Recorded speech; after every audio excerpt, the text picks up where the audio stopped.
بسم الله الرحمن الرحيم الحمد لله رب العالمين والصلاة والسلام على الحبيب المصطفى أبي القاسم محمد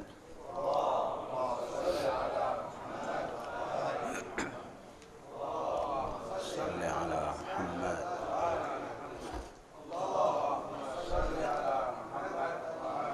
وآله الطيبين الطاهرين وأصحابه المنتجبين ومن تبعه بإحسان إلى يوم الدين. أعوذ بالله من الشيطان الرجيم. المال والبنون زينة الحياة الدنيا والباقيات الصالحات خير عند ربك ثوابا وخير أملا. أعوذ بالله من الشيطان الرجيم. ويزيد الله الذين اهتدوا هدى والباقيات الصالحات خير عند ربك ثوابا وخير مردا. صدق الله العلي العظيم. أيها الإخوة الحاضرون الأعزاء، السلام عليكم ورحمة الله وبركاته.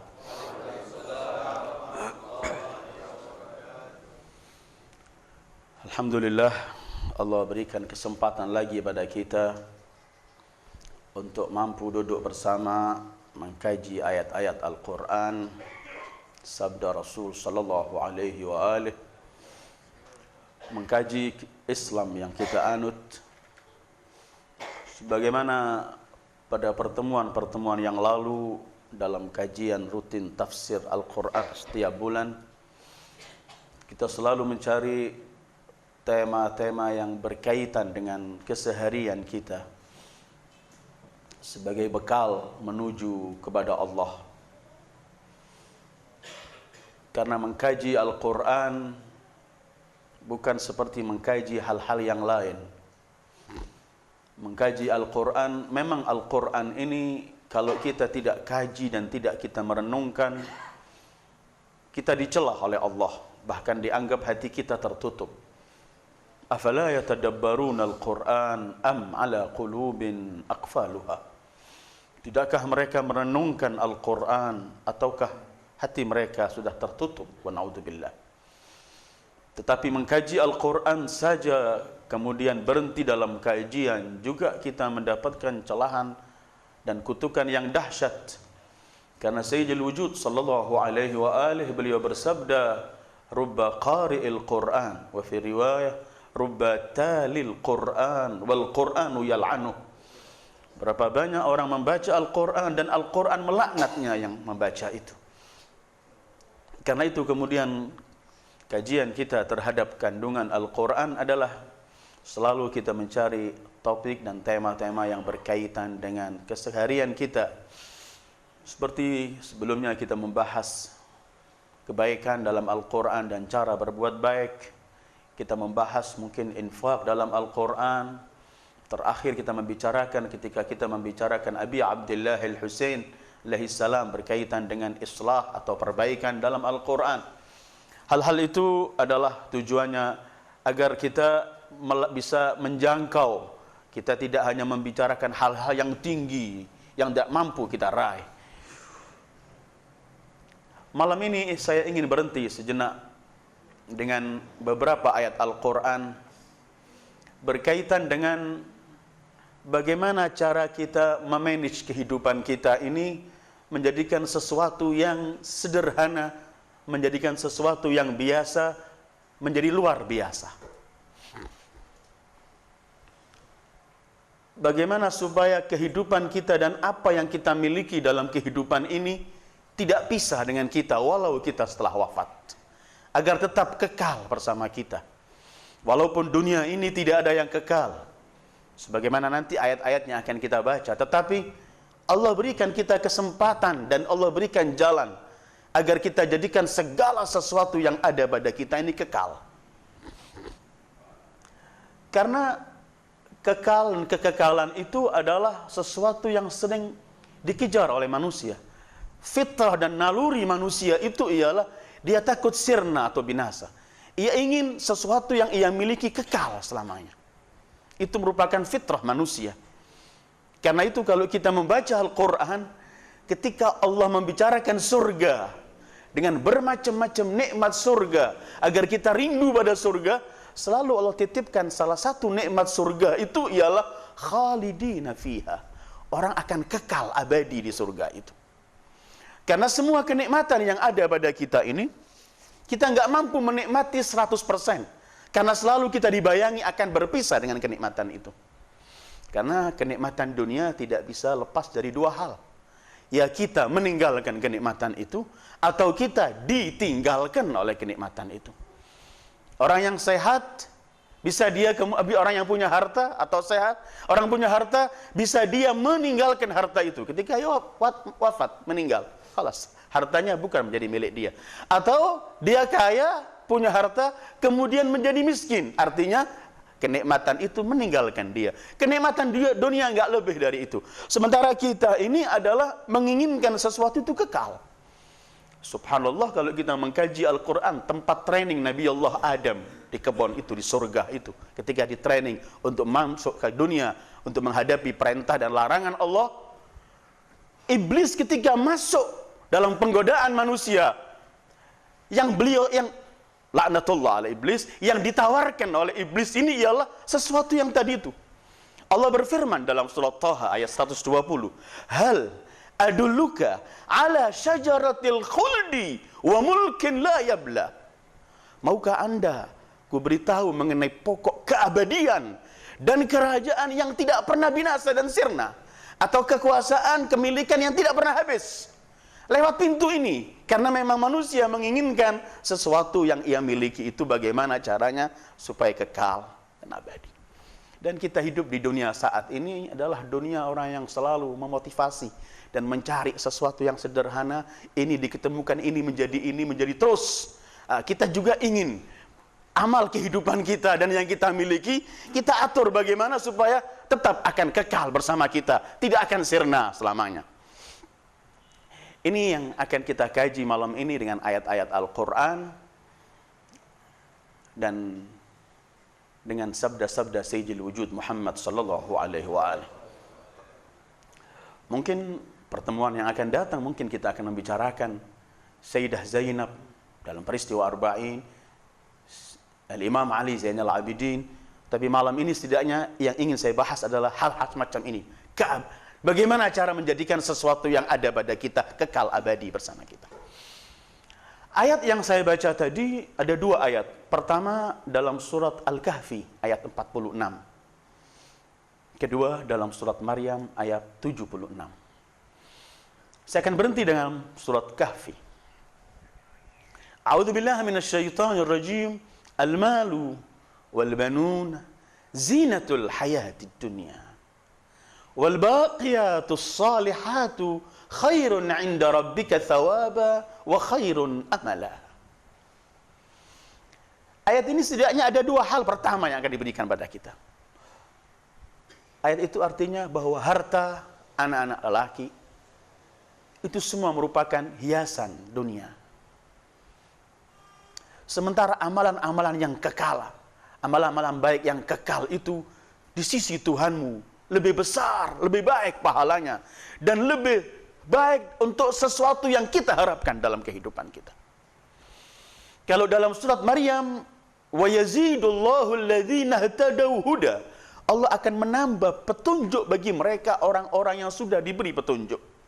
Wal baqiyatus salihatu khairun 'inda rabbika thawaba wa khairun maradda. Sementara amalan-amalan yang baik yang akan kekal lebih baik pahalanya di sisi Tuhanmu, dan lebih baik sesuatu yang akan kembali untukmu. Dan kita akan berhenti pada ayat-ayat ini dan ayat-ayat yang lain. Baru nanti terakhir bagaimana kita bawa seluruh yang kita miliki ini supaya tidak pisah dengan kita, tetap kekal di alam ini bersama kita di barzakh dan kelak bersama kita di alam akhirat. Pertama, ayat ini mengajarkan pada kita bahwa harta, anak, semua dan semua yang kita miliki ini adalah hiasan dunia. Dan sifat hiasan itu akan fana, sirna, dan binasa. Sementara di balik itu ada amalan-amalan yang disebut oleh bahasa Al-Quran al-baqiyatus salihah. sesuatu yang kekal, amal-amalan saleh. Itu jauh lebih baik, kata Allah. Baik pahalanya lebih baik, dan juga adalah ia lebih baik sesuatu yang kamu harapkan dalam kehidupan ini. Tapi sebelum membicarakan kekal, saya ingin berhenti pada ayat ini berkaitan pertama dengan kalimat zina. Al-malu wal banun zinatul hayatid dunya. Kalau tadi mengisyaratkan semua itu akan sirna, yang kekal hanyalah amal saleh. Ayat ini juga memberikan isyarat pada kita bahwa manusia itu dalam naluri dan fitrahnya senang dengan hiasan dan senang berhias.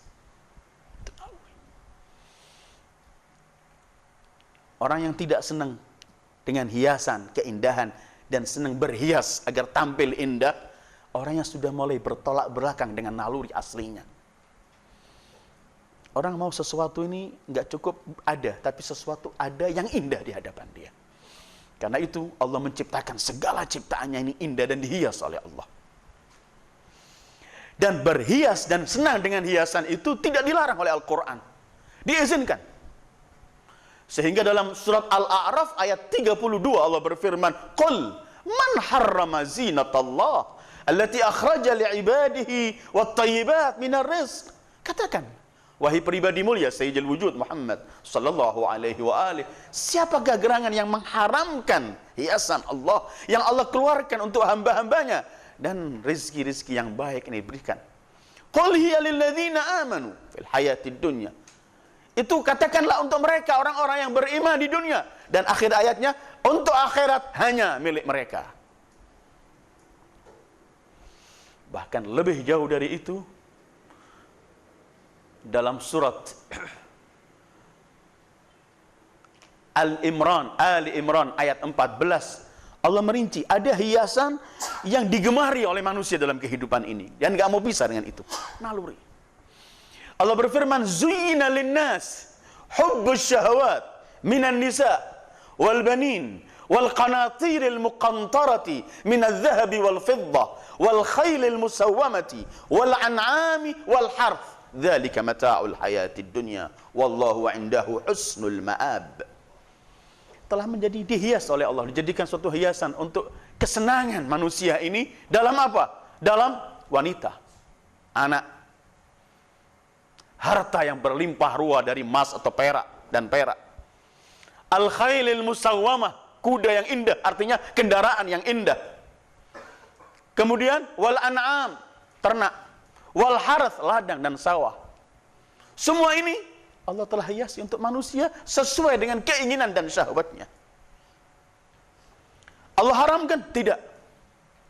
Ar-Rasulul A'zam sallallahu alaihi wa alihi, beliau tidak pernah tampil di hadapan siapapun kecuali paling rapi. Berhias beliau. Meratakan janggut beliau. Tidak ada cermin dilihat di dalam air. Di bak air beliau meratakan. Dalam Biharul Anwar disebutkan bahwa Rasulullah mengeluarkan biaya untuk minyak wanginya jauh lebih banyak daripada biaya untuk makanan dan lainnya. Padahal beliau, keringatnya tidak ada yang menandingi keharuman keringat beliau sallallahu alaihi wa alihi. Tapi begitu beliau ingin mengajarkan bahwa ini harus. Al-Imam Al-Hasan Al-Mujtaba tidak pernah tampil kecuali dengan yang terbaik. Berhias. Sampai pernah orang berkata, "Ya ibna Rasulullah, inna fika tihan." Kamu ada kecongkaan wahai putra Rasulullah. Beliau sambil senyum berkata, "La, innama huwa al-izzah, walillahi al-izzatu wa li rasulih wa lil mu'minin." Ini yang pernah saya sampaikan di tempat ini ketika Imam Hasan tampil dengan bajunya yang paling indah, menunggangi kudanya yang paling mahal, wajah-wajah Rasulullah, cucu Rasulullah sallallahu alaihi wa alihi, sayyidu syababi ahlil jannah, pakaian yang mahal, indah, kuda yang mewah. Ketika beliau jalan, dan pernah saya sampaikan tempat, saya ulangi lagi, ada seorang Yahudi compang-camping melihat cucu Rasulullah dengan semua kemegahannya. Sang Yahudi kemudian menyetop, memberhentikan kuda. "Hai cucu Muhammad," dia bilang, "bukankah datukmu berkata Ad-dunya sijnul mu'min wa jannatul kafir. Dunia ini penjaranya orang mukmin dan surganya orang kafir. Kata Imam Hasan dan beliau di atas kudanya, sadaqa jaddi, benar. Itu ungkapan datukku. Kata si Yahudi yang compang-camping miskin, tapi lihat, aku kafir menurut agamamu. Lihat aku hidup dalam semua kemiskinan semacam ini, bajuku compang-camping. Engkau cucu Muhammad, kamu dengan semua kehiasan yang kamu miliki. Ini kamu nggak mengikuti datukmu atau ungkapan datukmu keliru. Senyum Imam Hasan, kemudian beliau berkata, ya akhal Yahud, wahai saudara Yahud, sadaqa jaddi, benar ungkapan datukku. Tapi artinya bukan yang engkau fahami. Ini perlunya kalau melihat hadis Rasulullah kembali kepada sumbernya. Mereka yang paling mampu menafsirkan hadis-hadis Rasulullah. Kemudian apa kata sang Yahudi? Sambil senyum cucu Rasulullah sallallahu alaihi wasallam, beliau berkata, maksudnya kalau aku kelak memperoleh yang dijanjikan Allah di surga dengan semua kenikmatan-kenikmatan yang dijanjikan oleh Allah untukku, maka aku lihat seluruh kenikmatan dunia ini bagiku hanyalah penjara. Kalau engkau melihat yang dijanjikan oleh Allah neraka dengan semua siksaannya, kamu akan melihat bahwa kamu di surga ini, di dunia ini adalah sedang hidup dalam surga. Berhias. Qul man harrama zinatallah, Rasulul A'zam, dan begitu. Al-Imam Shadiq pernah ditegur, datukmu Imam Ali pakai baju yang paling sederhana, kamu wahai cucu Rasulullah bajumu yang mewah, semua serba mewah. Kata Imam Ja'far, benar, datukku Ali bin Abi Thalib, beliau ingin hidup sebagai pemimpin, hidup dengan rakyat yang termiskin, dan tidak pernah ada orang siapapun mampu meniru datukku kecuali Al-Qaim ajjalallahu farajahu syarif. Tapi sekarang di zaman Allah memberikan kemudahan pada kita, maka kita orang yang beriman yang paling layak menikmati kenikmatan Allah. Ayat ini menunjukkan bahwa ada zina, ada boleh kita berhias, dan tidak ada yang ditinggalkan oleh Allah. Semua jagat ini dihias oleh Allah. Coba kita melihat dalam beberapa ayat, saya akan lewat. Surat Kahfi ayat 7. Allah berfirman, inna ja'alna ma'alal ardi zinatan laha. Allah jadikan semua yang di bumi ini bagai hiasan untuk bumi ini. Atau kita pergi naik lihat ke langit dalam surat Al-Mulk ayat 5, ketika Allah berfirman, A'udzu billahi minasy syaithanir rajim, wa laqad zayyana as-samaa'a ad-dunya bimasabih. Kami hiasi langit-langit dunia ini dengan bintang-bintang. Atau surat Shafat ayat 6, inna zayyana as-samaa'a ad-dunya bizinatinil kawakib. Kami hiasi langit ini dengan hiasan. Karena itu kemudian Rasul bersabda, innallaha jamil yuhibbul jamal. Allah itu indah, menyenangi keindahan. Ada seorang datang di hadapan Rasulullah kumus-kumus, tidak tersisir rambutnya, bajunya ala adanya. Kata Rasulullah, apakah kamu tidak memiliki sesuatu? Kata dia, aku memiliki semua kekayaan ya Rasulullah. Kata Rasulullah, Allah murka kalau Allah memberikan kekayaan kepadamu, kemudian kamu tampilkan dirimu sesuatu yang seperti kamu tidak memperoleh sesuatu dari Allah. Kemudian beliau bersabda, innallaha yuhibbu an yara athara ni'matik. Allah senang untuk melihat hambanya memiliki apa dari bekas nikmat yang Allah berikan padanya. Tapi walaupun malam ini saya nggak bicara masalah zina atau tazayyun, tapi itu diizinkan, tapi pasti ada batas-batasnya. Setiap segala sesuatu yang diizinkan dalam syariat melampaui batas berarti dilarang oleh Allah. Kalau semua ini diizinkan, berhias langit, dihias bumi, dihias, mungkin kita akan bertanya, tadi itu hiasan seluruh manusia mutlak, siapapun yang mencintai wanita, anak, kendaraan, harta, lahan, ladang, dan semua. Mungkin kita bertanya, hiasan seorang mukmin ini apa menurut Al-Quran? Apa hiasan kita cuma hanya pakaian saja dan seperti yang lain? Al-Hujurat Allah menjawab, hiasan seorang mukmin, dan ini yang harus kita miliki. A'udzubillahi minasyaitonir rajim. Walakinnallaha habbaba ilaikumul iman wa zayyanahu fi qulubikum wa karaha ilaikumul kufra wal fusuqa wal isyan ulaika humur rasyidun. Allah yang menjadikan kalian senang dengan keimanan dan menghiasi hati kalian dengan keimanan. Hiasan seorang mukmin asli adalah hiasan yang terutama dan terdepan adalah menghiasi dirinya dengan keimanan. Dalam arti memegang teguh apa yang dibawa oleh Sayyidil Wujudi Muhammad sallallahu alaihi wa alihi. Ini berkaitan dengan pertama zinatul hayatid dunya. Sekarang kita masuk kepada ayat berikutnya. Wal baqiyatus salihatu khairun 'inda rabbika thawaban wa khairun amala. Kalau yang tadi zina akan sirna, fani. Kalau yang ini kalimatnya baqiyah, kekal. Maka kita harus tahu di sana ada al-baqa, ada al-fana, ada al-baqi, ada al-fani. Al-baqa itu adalah sesuatu yang wujudnya berkesinambungan terus. Sementara al-fana itu sesuatu yang wujudnya diwujudkan dan akan sirna. Kalau kita melihat nama Allah, salah satu nama Allah ialah Al-Baqi. Yang kekal hanya Allah. Selain Allah tidak ada yang kekal. Kullu man 'alaiha fan wa yabqa wajhu rabbika dzul jalali wal ikram. Semua yang ada di bumi dan di langit dan manapun di jagat yang Allah ciptakan ini semuanya akan habis, binasa, sirna. Yang tinggal cuma Allah. Alam dunia ini dengan apa yang di dalamnya, siapapun, manusia, hayawan, jin dan semuanya, seluruh kenikmatan yang ada di alam dunia ini semuanya sirna. Ini nyatanya semuanya cuma hiasan. Hiasan itu sesuatu yang nggak nempel asli pada badan kita. Kita bisa punya harta, kita bisa punya jabatan, kita bisa punya harta, kita punya segalanya. Tapi tetap kita kembali sendiri nanti ke liang kubur. Kembali aslinya kita. Hiasan semua ini akan kita tinggalkan. Itu menunjukkan bahwa alam dunia ini adalah alam yang fana. Sementara alam akhirat adalah alam yang kekal abadi. Allah berfirman, "A'udzubillahi minasyaitonir rajim. Wal akhiratu khairun wa abqa." Akhirat lebih baik dan lebih kekal. Dan semua kemudian yang di akhirat akan kekal dengan kekekalan Allah. Atau kita mendengarkan ayat lain, Allah berfirman dalam surat An-Nahl 96. "Ma indakum yanfadu wa ma indallahi baq."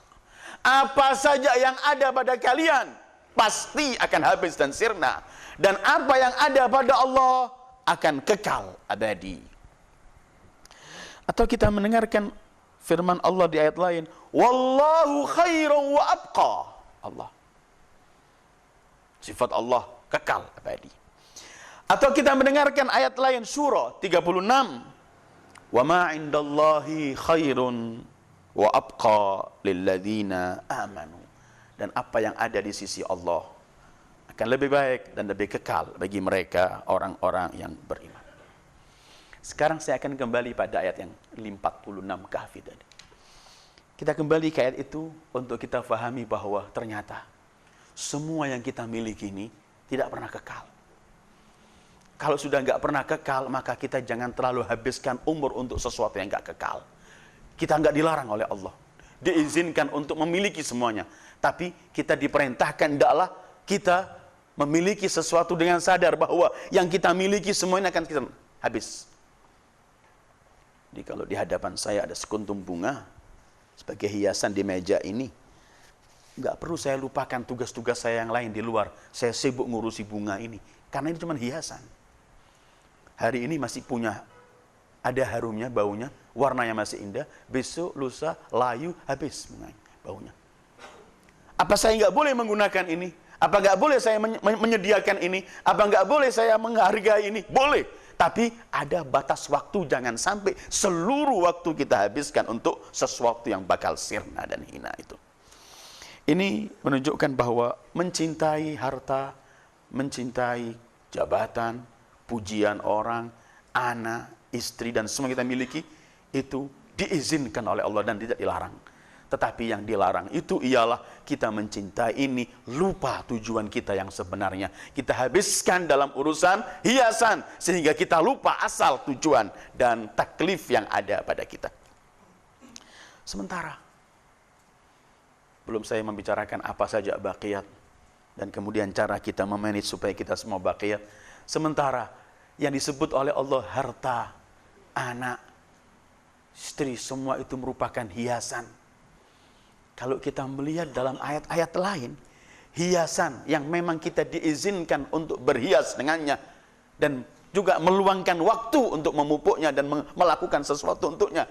Tetapi kalau kita salah melakukannya, malah hiasan ini bukan malah menjadi hiasan yang indah dilihat, menyenangkan, tetapi bisa menjadi musuh. Musuh yang berbahaya. Kapan itu? Ketika hiasan itu kita agungkan sehingga kita lupa tujuan kita, maka seluruh hiasan itu menjadi musuh. Istri musuh, suami musuh, anak musuh, harta semua menjadi musuh. Kapan? Ketika kita jadikan mereka itu di atas ketentuan dan tujuan kita, yaitu Allah. Allah berfirman dalam surat At-Taghabun,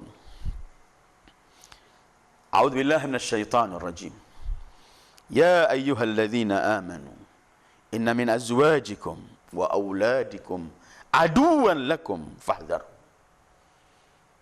Tahuilah, sebagian, wahai orang-orang yang beriman, sebagian dari istri-istri kalian, kalau khitabnya suami, atau suami-suami kalian, anak-anak kalian adalah musuh, maka hati-hatilah.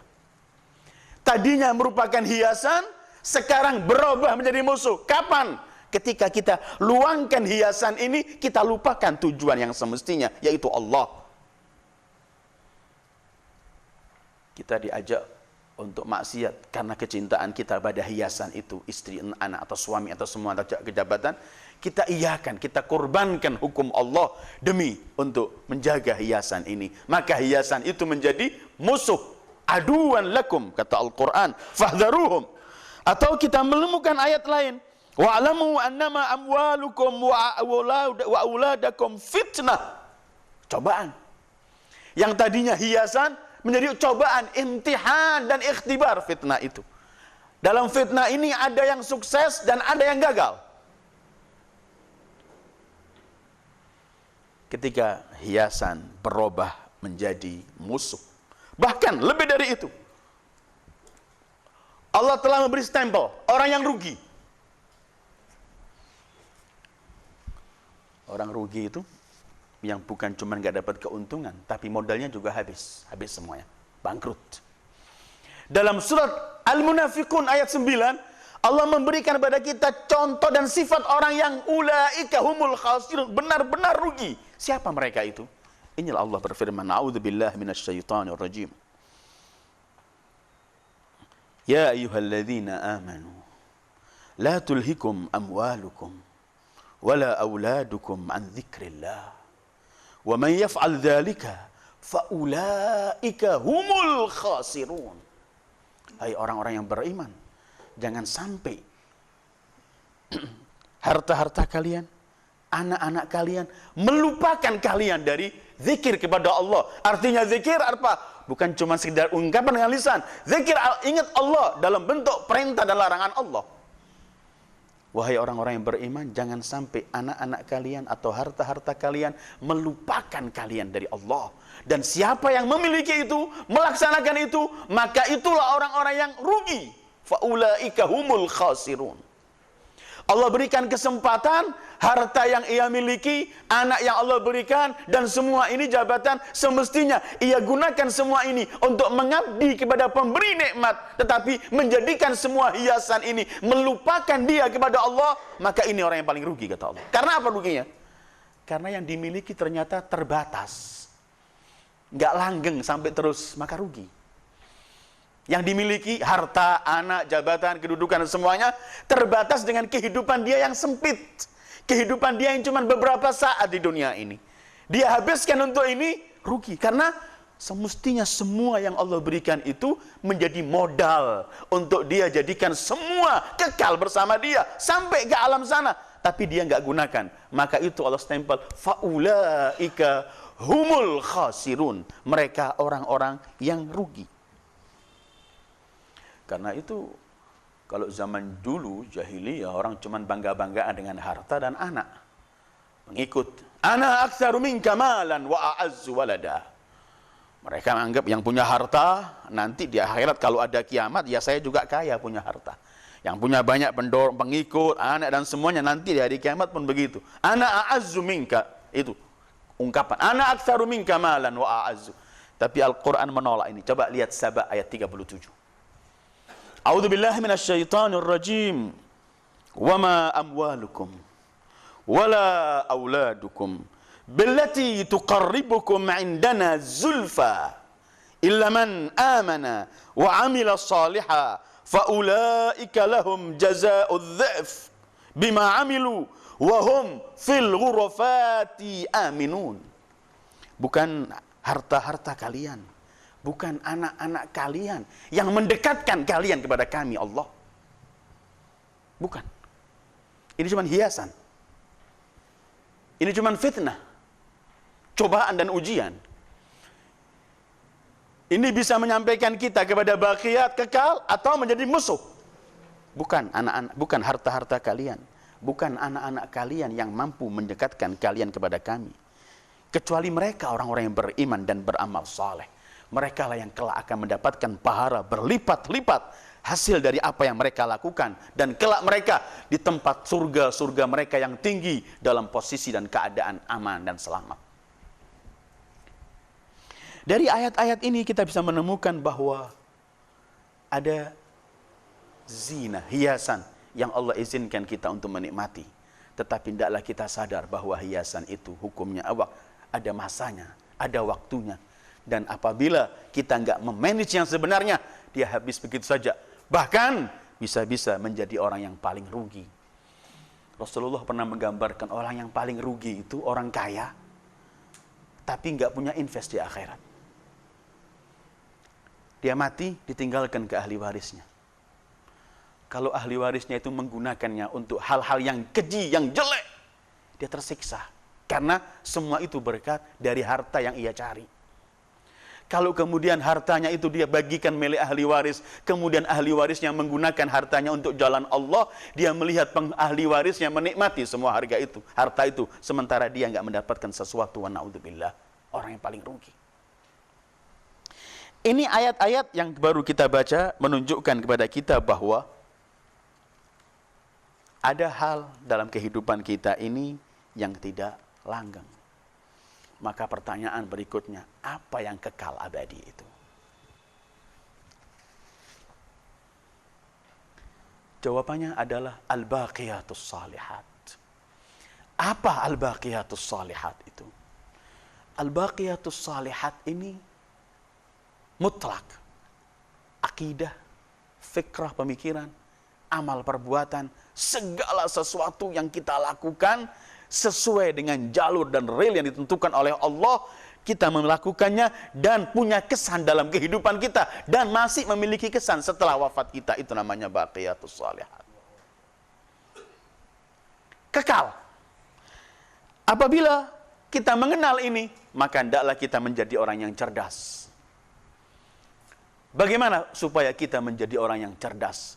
Menjadikan semua yang kita miliki ini tidak fana, tapi kita masukkan ke rombongan baqiyat supaya kekal. Kalau kita ingin tahu siapa orang yang cerdas, tanyakan kepada manusia yang paling cerdas, Sayyidul Wujud Muhammad sallallahu alaihi wa alihi. Tanyakan kepada manusia yang dibuka oleh Allah segala ilmu. Ketika Imam Ali ditanya, "Ma ilmu an-nabi?" Apa sih ilmunya nabi itu? Jawaban pintu kotanya Al-Imam Ali, ilmu nabi, ilmu nabiyyin. Wa ilmu ma kana wa huwa kain wa ma huwa kain ila yaumil qiyamah. Ilmu nabi itu adalah ilmu seluruh para nabi sebelumnya ada pada beliau, dan ilmu yang telah terjadi, ilmu yang akan terjadi sampai hari kiamat. Kemudian beliau berkata, "Walladzi falaqal habbah wa bara'an nasama inni la a'lamu ilman nabi sallallahu alaihi wa alihi." Dan demi Allah, aku mengetahui ilmu nabi itu.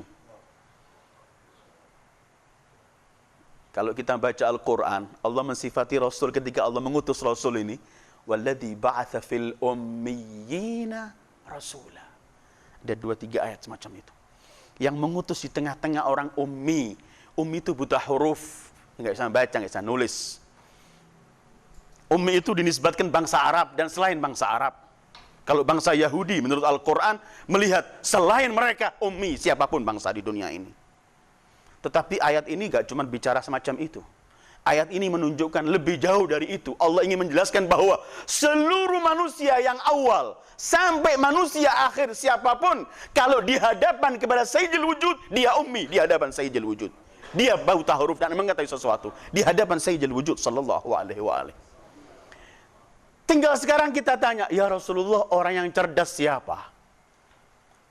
Kita akan menemukan jawabannya simpel. Ternyata jawabannya ialah orang yang bisa memanage pekerjaannya, amal perbuatannya, supaya tetap langgeng, kekal, tidak sirna. Rasul pernah bersabda, dan hadis ini populer. Al-kayyisu man dana nafsahu wa amila lima ba'dal maut. Orang yang cerdas itu ialah orang yang selalu menghisab dirinya, menghitung dirinya, dan bekerja untuk apa yang akan terjadi setelah kematian.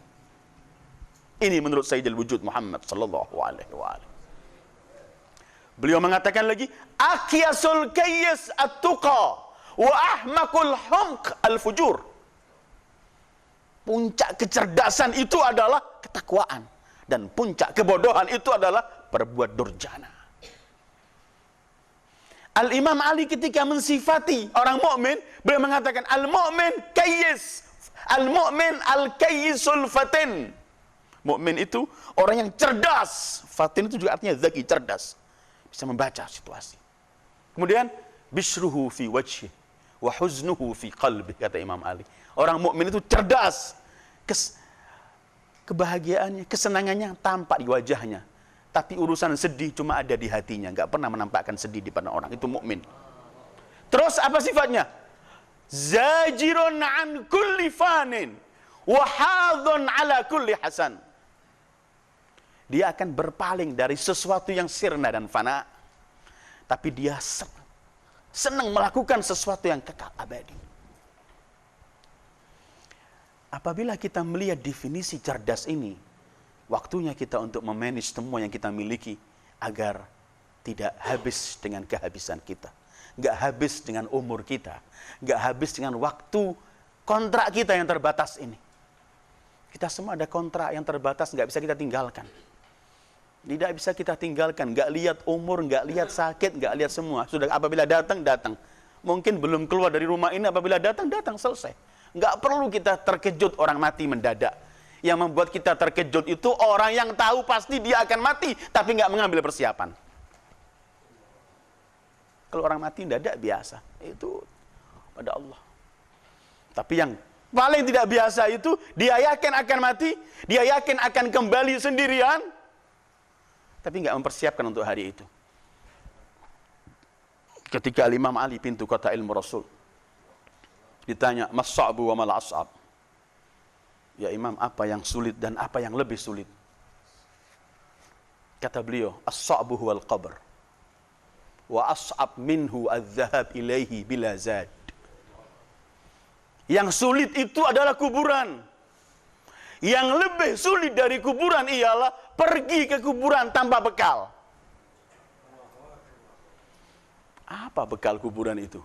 Beliau, Al-Imam Ali bin Abi Thalib, beliau pernah mengatakan, la budda laka min rafiq fi qabrik. La budda laka min rafiqin fi qabrik. Faj'alhu hasanal mandar wa tayyibir raihah huwa al-amalus salih. Kamu pasti memerlukan pendamping di kuburanmu. Jadikan pendampingmu itu adalah yang handsome wajahnya, tampan wajahnya, dan bau, harum baunya, itu adalah amal soleh. Ini yang kita akan bawa supaya kekal. Bagaimana caranya kita jadikan semua yang kita miliki ini kekal dan tidak pernah habis. Untuk supaya amal perbuatan kita ini kekal, tetap bersama kita, bernilai. Seperti yang pernah saya sampaikan berkaitan ketika Imam Ali membicarakan masalah dunia. Bernilai. ketika saya sampaikan di tempat ini, ketika kita membicarakan masalah dunia dalam pandangan Al-Quran. Ketika Imam Ali ditanya, waktu di dunia dengan waktu di akhirat mulia mana ya Imam? Waktu di dunia, saatnya, menitnya, jamnya. Dengan waktu di akhirat mulia mana? Kata Imam, jauh lebih mulia waktu di dunia daripada waktu di akhirat. Yang tanya heran, ya Imam, bagaimana waktu di dunia jauh lebih mulia daripada waktu di akhirat? Kata Imam Ali, waktu di dunia ini sedetik bisa merubah nasibmu di akhirat. Kalau kita manage. Bayangkan kalau orang umurnya sampai 60, 70 dalam hidup maksiat, sekali membaca buku setengah jam, atau mendengarkan sesuatu teguran orang seberapa jam, 5 menit, 2 menit, sadar dan insaf. Dia bisa menghapus 60 tahun yang kejam itu dengan 2 menit dan 10 menit mungkin. Kemudian dengan itu, dia akan kekal dengan kenikmatan di dunia. Waktu di dunia jauh lebih berharga daripada waktu di akhirat. Untuk memanage supaya kita jadikan semua yang kita miliki ini tetap bersama kita. Kita harus sedikit kikir dalam bab ini. Dalam arti kikir, jangan mau hilang apa yang kita ada. Kadang-kadang bukan kita cuma nggak mampu memanage. Kadang-kadang yang sudah kita atur untuk sana, kita bakar juga. Kita hapus kadang-kadang. Dan ini berbahaya. Pertama caranya ialah, hendaklah kita tahu tujuan hidup ini apa. Orang kalau nggak tahu tujuannya, pasti amal perbuatannya nggak bisa langgeng menuju pada tujuannya. Zigzag dia. Tapi orang kalau tahu tujuannya, maka semua kemampuan, tenaganya, semua difokuskan untuk agar dia sampai ke tujuan itu. Orang harus tahu tujuan. Kenapa saya diciptakan oleh Allah? Kalau cuma saya diciptakan untuk menghadapi perintah larangan Allah di dunia dan selesai, maka di mana letak rahmat Allah? Hendaklah kita tahu dulu apa tujuan kita diciptakan oleh Allah. Karena mustahil tidak ada tujuan. Afahasibtum annama khalaqnakum abatha wa annakum ilaina la turja'un. Allah berfirman, apakah kalian sangka kami ciptakan kalian cuma-cuma, enggak ada artinya, enggak ada nilai di baliknya, dan kalian enggak kembali kepada Allah? Coba renungkan, dan bukan malam ini. Coba renungkan kalau kita baca Al-Quran, setiap Allah menceritakan mengenai ciptaan langit, bumi, menciptakan manusia, pasti kemudian Allah singgung akhirat. Allah singgung kiamat. Seakan-akan Allah jelaskan semua tujuannya ini adalah untuk sana, bukan di sini. Ini yang pernah disampaikan oleh Al-Imam Ali bin Abi Thalib ketika beliau simpel saja beliau berkata, innaka makhlukun lil akhirati fa'mal laha. Kamu diciptakan untuk akhirat, maka berbuatlah untuk akhirat itu. Innama khuliqta lil akhirah fa'mal laha. Berbuatlah untuk akhirat.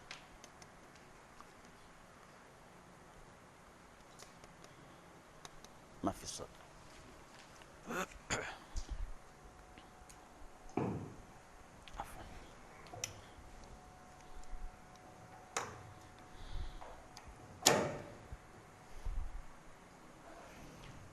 Innaka makhlukun lil akhirah fa'mal laha.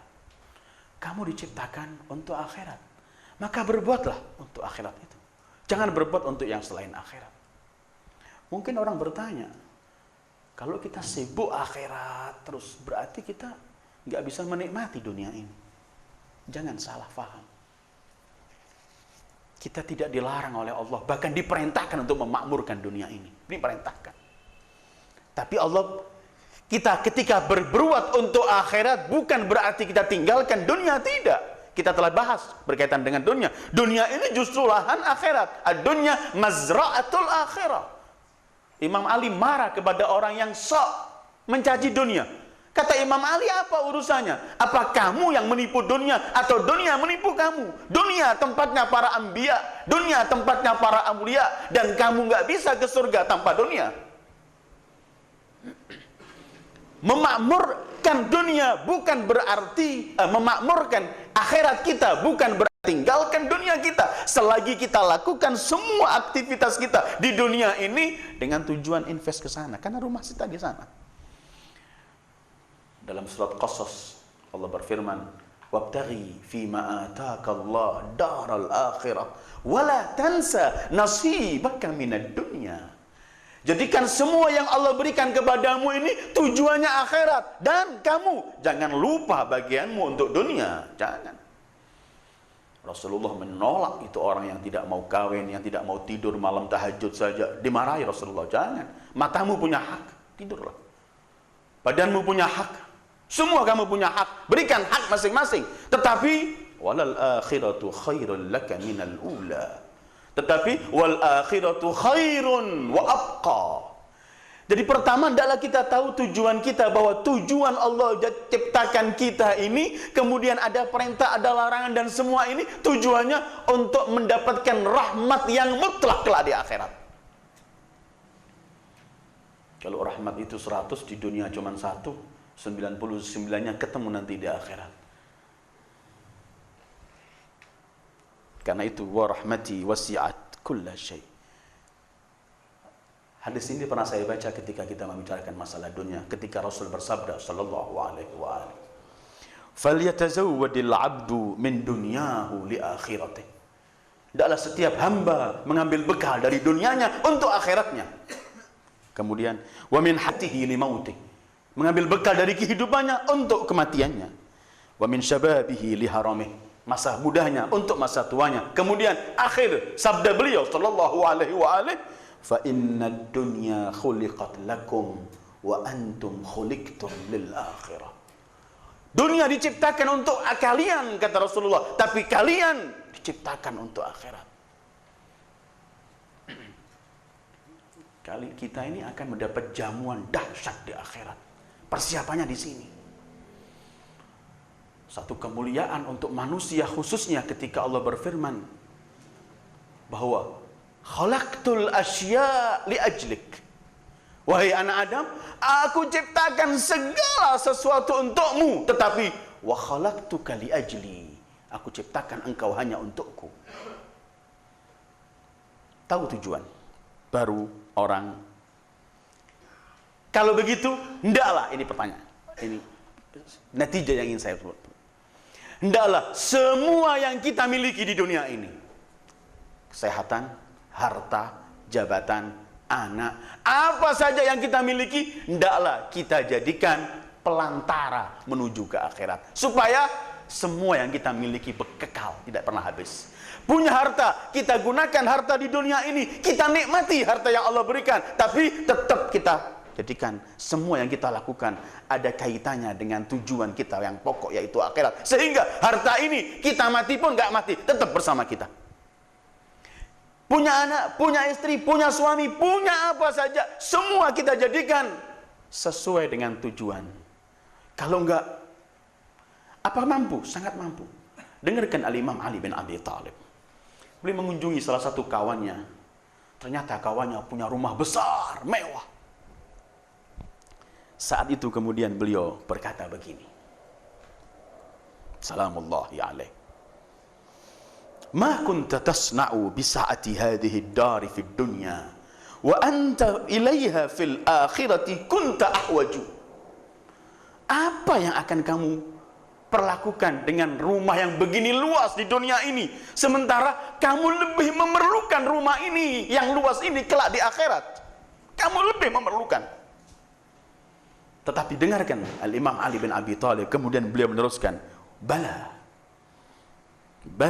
in syi'ta balaghtal akhirah. Tapi dengarkan, kalau kamu mau, kamu bisa jadikan rumahmu di dunia yang luas ini membawa kamu ke akhirat. Caranya, salamullahi alaih, in syi'ta balaghta bihal akhirah taqri bihal dhaif wa tasilu fiha minha ar-rahim wa tatla'u minha al-huquq matali'aha fa idza anta qad balaghta biha al-akhirah. Apa yang kamu inginkan? Rumah yang luas di dunia ini, sementara kamu lebih memerlukan rumah ini di akhirat. Tetapi kata beliau, kalau kamu mau, kamu bisa jadikan rumahmu luas ini, yang luas ini kamu bisa jadikan, kamu bawa ke akhirat. Caranya beliau menyebutkan 3 hal. Kamu menjamu tamu di rumah itu. kamu jadikan mensilaturahim, menghubungi keluargamu, familimu dari rumah itu.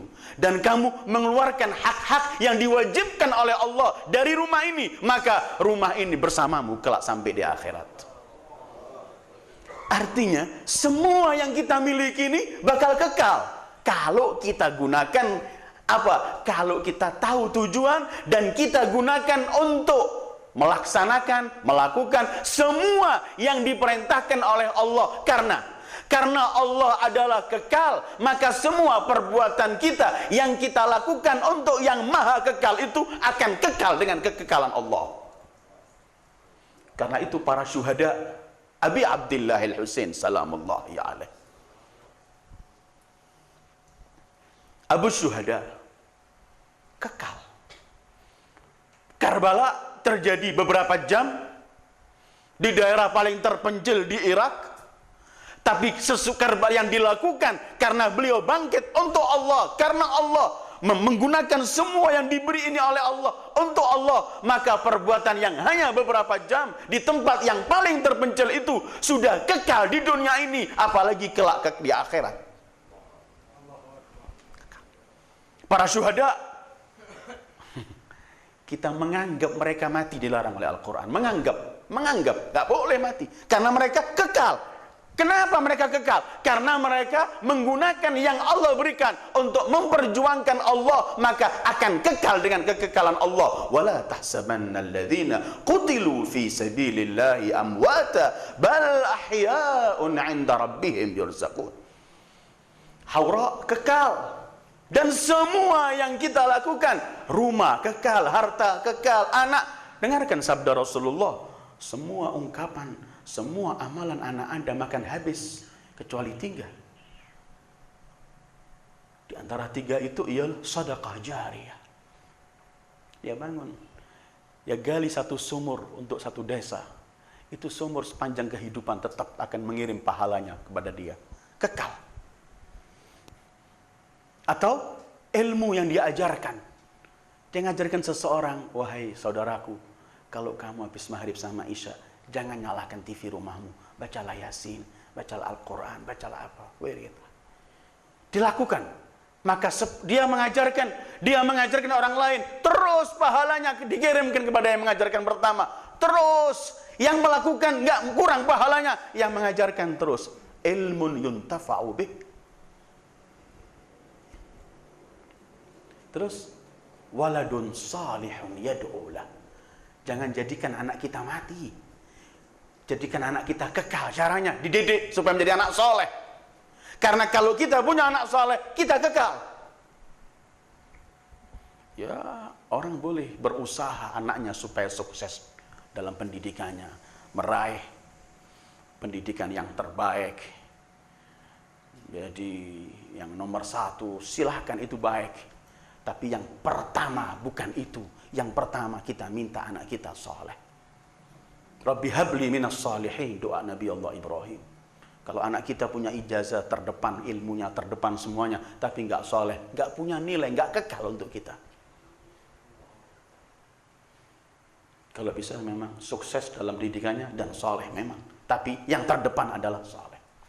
Sekali lagi bahwa Imam Ali mengatakan, kamu mampu menjadikan rumahmu yang besar ini di dunia ini sampai denganmu di akhirat. Bala. Kamu mampu melakukan semua itu. Asal kamu jadikan rumahmu yang menyambut tamu. Rumahmu yang menghubungi silaturahimmu. Dan rumahmu yang kamu keluarkan semua hak-hak untuk rumahmu itu. Sekali lagi. Segala sesuatu dari nikmat Allah yang kita lakukan ini untuk Allah, maka semua itu akan kekal bersama kita. Karena itu tujuannya, ingat, akhirat. Orang kadang-kadang berani bohong, berani sumpah, berani semuanya. Dia tahu dia pasti akan mati, tapi dia terkalahkan oleh hiasan yang sementara ini. Dia lupa bahwa dia akan sengsara. Dia kembali ke kuburan sendiri. Katanya dalam riwayat Rasul pernah menjelaskan, orang dalam sakaratul maut itu seakan-akan dia berbicara dengan anaknya, dengan hartanya, dengan amal perbuatannya. Dia berkata kepada anaknya, anakku, aku habiskan umurku untuk mencari sesuatu, membiayaimu segala macam. Aku sekarang dalam posisi yang sulit, apa yang akan kamu berikan untukku? Rasul menceritakan, Anak itu akan menjawab, aku nggak bisa kecuali mengantarkan kamu ke liang kubur dan selesai. Orang yang dalam sakaratul maut cerita, hei harta, aku siang malam usaha untuk mengumpulkan kamu. Aku dalam posisi sulit. Sekarang apa yang kamu akan berikan untukku? Kata harta, nggak ada kecuali kain kafan. Nggak lebih dari itu. Kemudian Rasul bersabda, ia menoleh kepada amalnya. Hei amal, perbuatan, aku selalu mengecewakan engkau. Aku tidak rajin, aku sering korbankan kamu untuk yang lain, untuk harta dan anak. Apa yang kamu berikan? Amal berkata, aku akan mendampingi kamu di liang kuburmu. Kemudian Rasul bersabda, kalau amal itu soleh, maka dia nikmat-nikmat pendamping di kubur. Tapi kalau amal itu jelek, akan menyusahkan dia di mulai liang kubur. Wa na'udzubillah. Kita dihadapkan akan kekal. Orang-orang yang menyimpang dari Allah pun akan kekal. Jadi kalau orang nggak percaya akhirat, biar mereka tidak ngurusi akhirat. Tapi kita yang percaya akhirat tidak boleh lupa akhirat. Baca Al-Quran, setiap Allah membicarakan apa, Allah kembalikan ke akhirat. Sampai-sampai bicara kita disuruh kerja, bisnis, supaya berjalan di jalan Allah, mencari rezeki supaya bisa makan, tetap Allah ingatkan akhirat. Karena kalau satu ini lupa, berbahaya. Karena Allah menceritakan umat-umat terdahulu mendapatkan siksaan karena mereka lupa akhirat. Bima nasu yaumal hisab, kata Allah. Mereka mendapatkan semua bencana ini karena mereka lupa hari hisab. Salman Al-Farisi yang disebut oleh Imam Ja'far As-Sadiq, Salman Al-Muhammadi. Salman minna ahlul bait. Imam Ja'far kalau menyebut beliau Salman Al-Muhammadi. Orang sering mengejek beliau. Orang pernah mengatakan, kamu ini siapa sih Salman? Artinya dia bukan keturunan orang Arab, bukan ini, dihina, budak. Siapa kamu ini? Sering beliau diejek begitu, beliau diem. Akhirnya kadang-kadang beliau menjawab, kalau kamu tanya siapa? Awwali wa awwaluka nutfah. Awalku sama awalmu sama, kita sama-sama dari sperma. Wa akhiri wa akhiratuka jifa. Akhirku, akhirmu sama, kita jadi bangkai. Tapi kita akan menghadapi satu masalah besar. Kita akan menghadapi mizan. Kita akan menghadapi sirat. Dia bilang, kalau saya atau Anda mampu melewati mizan, selamat melewati sirat, selamat melewati hisab, selamat, maka Anda orang mulia. Kalau tidak bisa, maka itulah orang yang terhina dan celaka. Pernah bahkan orang mengejek beliau lebih dari itu. Salamullah alaihi wasallam. Pernah orang mengejek Salman begini, Salman, janggutmu sama ekornya anjing mulia mana? Ekornya anjing. Ayyuhuma afdal ya Salman, lihyatuk am dhanabul kalb? Kata Salman, di hadapan kami ada perjalanan yang jauh. Kalau aku mampu kelak melewati sirat, mizan, maka pasti janggutku lebih mulia daripada ekor anjing. Kalau aku nggak mampu melewati mizan, sirat dengan selamat, pasti ekor anjing jauh lebih mulia daripada janggutku. Ditinggal oleh Salman. Ingatnya ke sana. Jangan keburu sini sombong, kata Salman. Jangan, nanti. Jadi apabila dibawa ke sana, saya ingin sebutkan, saya bacakan, dan mungkin nanti bisa ditulis dengan terjemahannya, kita baca doa Imam Ali yang berkaitan dengan bagaimana kita berbisnis dengan Allah, dengan semua yang kita miliki di dunia ini untuk akhirat. Ada doa indah dari Imam Ali bin Abi Thalib. Beliau pernah berdoa begini, Allahumma inni as'aluka minad dunya wa ma fiha, ma usaddidu bihi lisani, wa uhassinu bihi farji, wa uaddi bihi an amanati, wa asilu bihi rahimi, wa attajiru bihi li akhirati. Ya Allah, aku minta kepadamu dari dunia dan semua isinya sesuatu yang mampu memperbaiki lisanku, tutur kataku, yang mampu menjaga farji dan kemaluanku, yang mampu untuk aku menunaikan amanatku, yang mampu aku untuk menghubungi keluarga dan familiku, rahimku. Dan yang kelima, Karena ini yang pokok. Yang 4 ini salah satu dari yang 5 sebenarnya. Dan yang kelima, wa attajiru bihi li akhirati. Aku minta dunia yang dengannya aku bisa berbisnis untuk akhiratku. Artinya, beliau ingin jadikan semua yang ada di dunia ini adalah beliau kirim ke akhirat. Dia berbisnis. Nggak mengurangi kenikmatan kita. Kita bisa menikmati apa saja yang kita miliki. Kita gunakan di jalan Allah, kita nikmati, kita punya rumah yang indah, punya kendaraan yang indah, punya semuanya. Tapi dalam rela Allah, kita sedang bawa ke sana ini. Nggak mengurangi. Ya Allah, Ar-Rasulul A'zam sampai beliau menjelaskan di tengah sahabatnya, sallallahu alaihi wa alihi, wa fi bud'i ahadikum sadaqah. Yang artinya, maaf, sampai kalian menghubungi istri kalian, itu sedekah. Ini kan menikmati kenikmatan yang Allah berikan. Ada yang teriak, ya Rasulullah, sampai hal itu sedekah. Artinya, sampai di hal itu dapat pahala. Kata Rasulullah, alaysa idza wada'ahu fi haram kana lahu wizr. Bukankah kalau itu dilampiaskan di jalan yang haram, ada dosanya? Maka dilampiaskan di jalan halal, ada pahalanya. Nikmatnya tetap di dunia kita nikmati, tapi di akhirat tetap. Maka kata Imam Ali, beda jauh antara kenikmatan yang lezatnya telah habis, sementara tanggung jawabnya masih ada, dengan kesengsaraan yang sudah hilang rasanya, tapi tetap pahalanya ada di hadapan Allah. Karena itu Imam Ali pernah menyebut begini, cara kita supaya memanage beliau. Sudahlah, kalau mencari ilmu memang di pintu kota ilmu Rasul, siapa lagi? Beliau pernah menyampaikan, wa tamyizu al-baqi minal fani min ashrafin nadar. Memisah, membedakan antara yang kekal dan yang sirna adalah sesuatu orang yang paling indah dan paling mulia dalam memandang.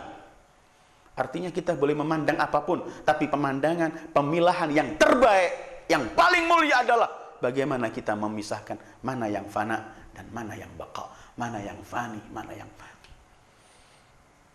Jadi kajian kita malam ini adalah bagaimana cara kita memanage supaya semua yang ada pada kita menjadi al-baqiyatus shalihat. Karena apa? Khairun 'inda rabbika thawaba wa khairun amala. Yang terbaik di sisi Tuhanmu pahalanya, dan yang terbaik kamu harap-harapkan ini.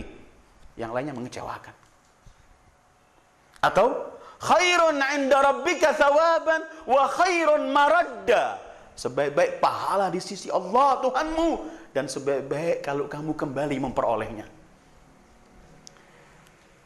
Sekarang saya ingin akhiri riwayat dari Rasulullah dan a'immat al-har alaihimussalam.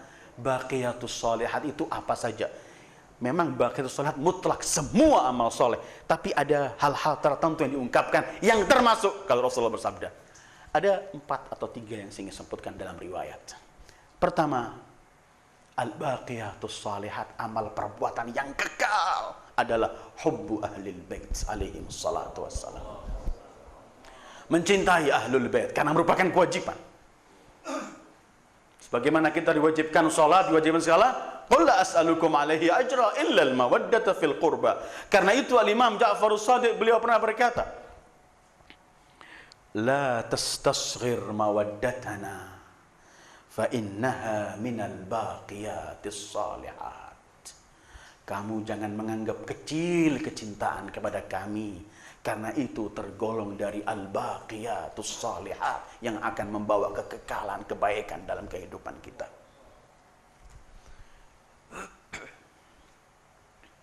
Karena itu ancaman Rasulullah, walau anna ar-rajula shalla wa shama baina ar-rukni wal maqam wa mata yabghaduna ahlul bait adkhalahu Allahu an-nar. Kalau orang salat, puasa, salatnya di antara rukun wal maqam di Ka'bah, tapi membenci keluarga Rasulullah, Allah akan tumbangkan dia ke neraka.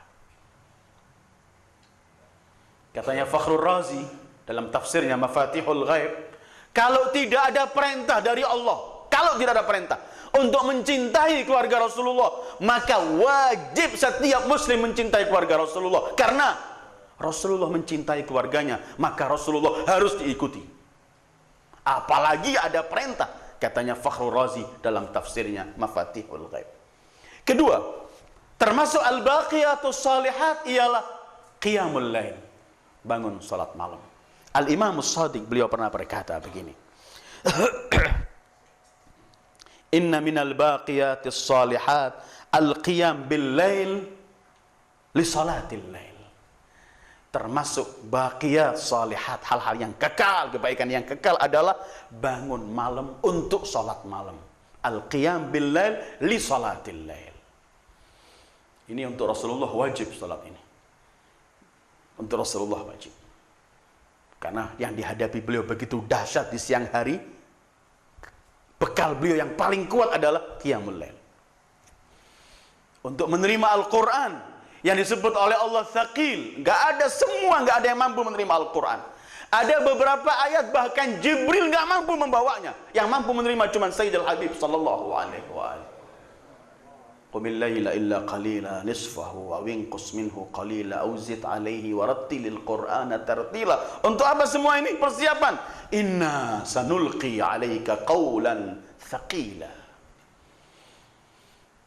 Nabi Daud pernah disampaikan begini oleh Allah. Ya Daud, bohong orang yang mengatakan cinta padaku, kata Allah. Daud, bohong orang yang mengatakan cinta padaku, tapi kalau di malam hari tidak mau berduaan denganku. Setiap kekasih ingin berduaan dengan kekasihnya, wahai Daud. Ketiga, termasuk al-baqiyatus salihat ialah at-tasbihatul arba'ah. Subhanallah, walhamdulillah, wa la ilaha illallah, wallahu akbar. Rasul bersabda, sallallahu alaihi wa alihi, in ajastum anil layli an tukabidu, wa anil adu an tujahidu, fala tahjuru an qawli subhanallah walhamdulillah wa la ilaha illallah wallahu akbar fa innahunna minal baqiyatis salihati faquluha. Kalau bangun malam antum nggak mampu, kalian nggak mampu, kata Rasulullah. Kalau memerangi musuh kalian nggak mampu, maka jangan kalian tinggalkan untuk berkata Allah walhamdulillah wa la ilaha illallah wallahu akbar. Karena ini adalah minal baqiyatis salihat faquluha, maka katakanlah, ungkapkan.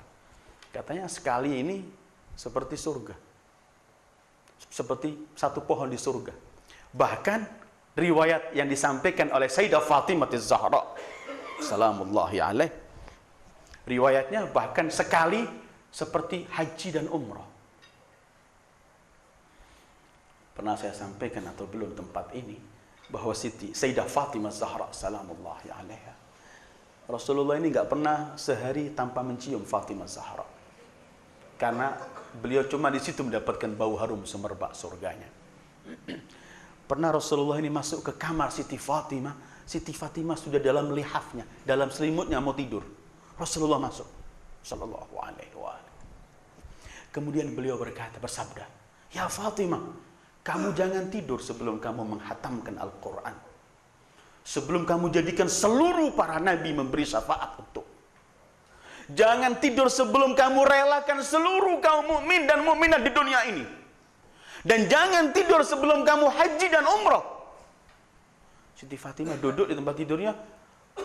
Ketika beliau mendengarkan jangan tidur sebelum hatam Quran dan hal-hal yang sulit, Rasulullah setelah mengucapkan gitu langsung sholat di kamar Fatimah Az-Zahra salamullahi alaiha.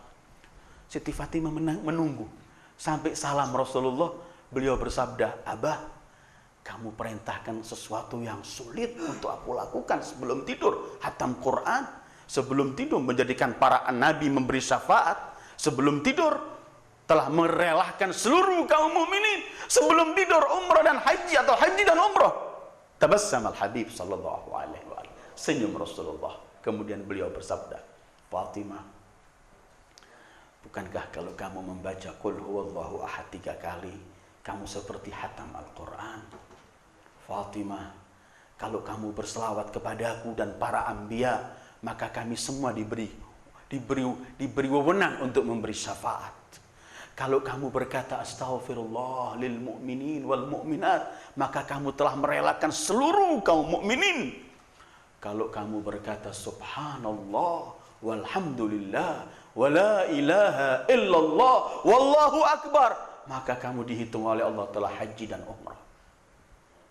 Artinya mau tidur baca kulhu 3 kali, Allahumma salli ala Muhammad wa ali Muhammad wa ala al-anbiya'i wal mursalin, astaghfirullah lil mu'minin wal mu'minat, subhanallah walhamdulillah wa la ilaha illallah wallahu akbar.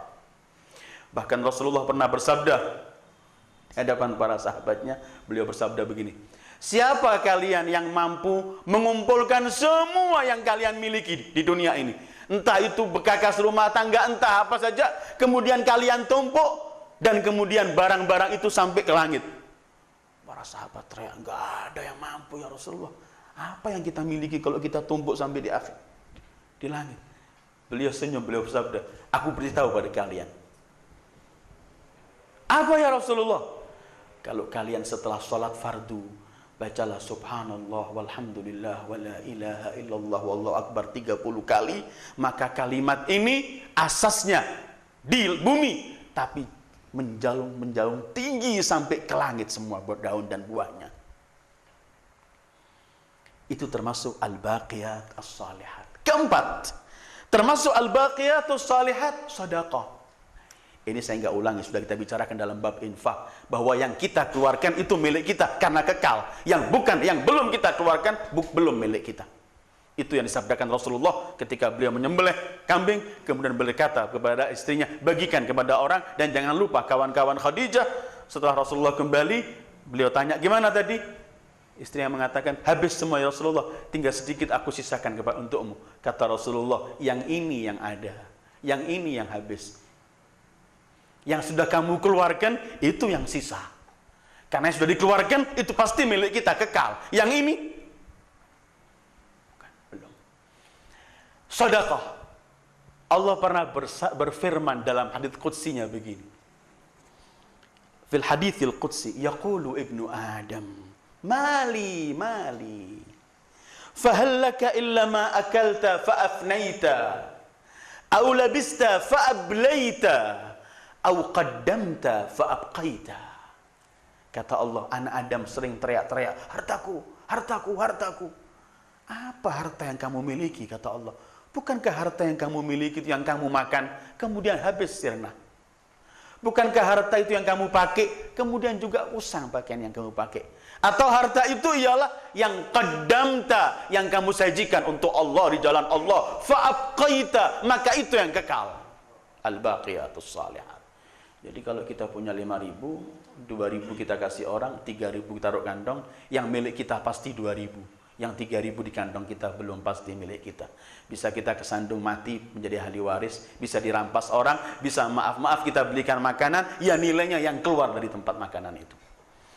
Ayyul ikhwah, terakhir, bagaimana caranya kita memanage semua yang Allah berikan kepada kita ini kekal bersama kita. Jangan sampai pisah dengan kita. Karena itu Rasulullah kalau setelah makan berdoa kepada para sahabatnya yang ngundang makan, atau setelah makan dengan beliau di rumah beliau selalu mengatakan, semoga nikmat ini sampai kepada kenikmatan dunia dan akhirat. Kenikmatan dunia ini semoga sampai kepada kenikmatan akhirat.